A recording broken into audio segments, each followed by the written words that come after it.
ವಕ್ಫ್ ತಿದ್ದುಪಡಿ ಮಸೂದೆ ಲೋಕಸಭೆ ಮತ್ತು ರಾಜ್ಯಸಭೆಯಲ್ಲಿ ಅಂಗೀಕಾರವಾಗಿದೆ. ಬಿಜೆಪಿ ಮತ್ತು ಕಾಂಗ್ರೆಸ್ ಸಂಘರ್ಷಕ್ಕೆ ವೇದಿಕೆ ಆಗಿದೆ. ವಿವಾದಾತ್ಮಕ ಶಾಸನದ ವಿರುದ್ಧ ಸುಪ್ರೀಂ ಕೋರ್ಟ್ಗೆ ಅರ್ಜಿ ಸಲ್ಲಿಸಲು ಪಕ್ಷ ಸಿದ್ಧತೆ ನಡೆಸುತ್ತಿರುವುದರಿಂದ ವಕ್ಫ್ ಮಸೂದೆಯನ್ನು ಅಸಂವಿಧಾನಿಕ ಎಂದು ಘೋಷಿಸುವ ದೊಡ್ಡ ಅವಕಾಶ ಇದೆ ಎಂದು ಕಾಂಗ್ರೆಸ್ ಸಂಸದ ಅಭಿಷೇಕ್ ಮನು ಸಿಂಘ್ವಿ ಹೇಳಿದ್ದಾರೆ. 13 ಗಂಟೆಗಳ ಚರ್ಚೆಯ ನಂತರ ಅಂಗೀಕಾರವಾದ ವಕ್ಫ್ ಮಸೂದೆ ತೀವ್ರ ವಿರೋಧ ವ್ಯಕ್ತಪಡಿಸಲು ಕಾಂಗ್ರೆಸ್ ನಿರ್ಧರಿಸಿದೆ. ಮಸೂದೆ ಮುಸ್ಲಿಂ ವಿರೋಧಿ ಮತ್ತು ಸಂವಿಧಾನ ಬಾಹಿರ ಎಂದು ವಿರೋಧ ಪಕ್ಷಗಳು ಹೇಳಿಕೊಂಡಿವೆ.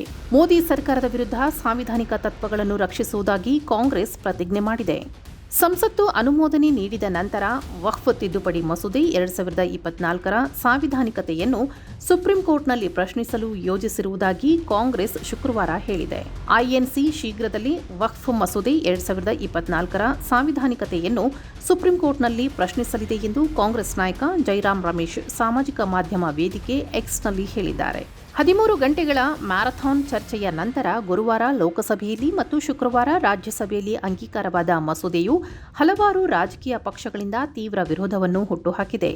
ಅವರು ಇದು ಮುಸ್ಲಿಂ ವಿರೋಧಿ ಮತ್ತು ಅಸಂವಿಧಾನಿಕ ಎಂದು ವಾದಿಸುತ್ತಾರೆ. ನಾವು ವಿಶ್ವಾಸ ಹೊಂದಿದ್ದೇವೆ ಮತ್ತು ಭಾರತದ ಸಂವಿಧಾನದಲ್ಲಿ ಒಳಗೊಂಡಿರುವ ತತ್ವಗಳು, ನಿಬಂಧನೆಗಳು ಮತ್ತು ಆಚರಣೆಗಳ ಮೇಲೆ ಮೋದಿ ಸರ್ಕಾರ ನಡೆಸುವ ಎಲ್ಲಾ ದಾಳಿಗಳನ್ನು ವಿರೋಧಿಸುತ್ತೇವೆ ಎಂದು ರಮೇಶ್ ಹೇಳಿದರು. ಕಾಂಗ್ರೆಸ್ ಸಂಸದ ಇಮ್ರಾನ್ ಮಸೂದ್ ಪಕ್ಷದ ನಿಲುವನ್ನು ಪುನರುಚ್ಚರಿಸಿದರು.